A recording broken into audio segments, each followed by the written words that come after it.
Need to replace the battery in your Mazda 3 key fob? It's easy. First, locate the Release tab, usually a small button or latch on the back or side of the fob, often marked with an arrow. Press this tab to disengage the internal clip. Now, gently split the case. You can use your thumbs or a plastic pry tool to separate the two halves. Be careful not to use excessive force as the plastic clips can break.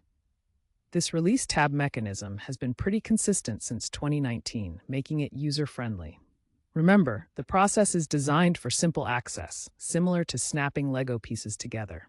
Always check your specific model's manual for exact location and instructions to avoid any damage. Once the case is open, you'll see the battery. It's a CR2032 coin cell. Note the polarity, plus side up, before removing the old battery. Replace it with a fresh CR2032.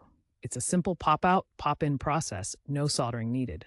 Ensure the battery is securely in place. Snap the key fob case back together, aligning the clips. Press firmly until you hear them click. Mazda recommends professional reprogramming after battery changes, but following your owner's manual for a reprogram can work. Avoid using metal tools to prevent short circuits, and always handle the circuit board by the edges to avoid static discharge. With these steps, you've successfully replaced your Mazda 3 key fob battery.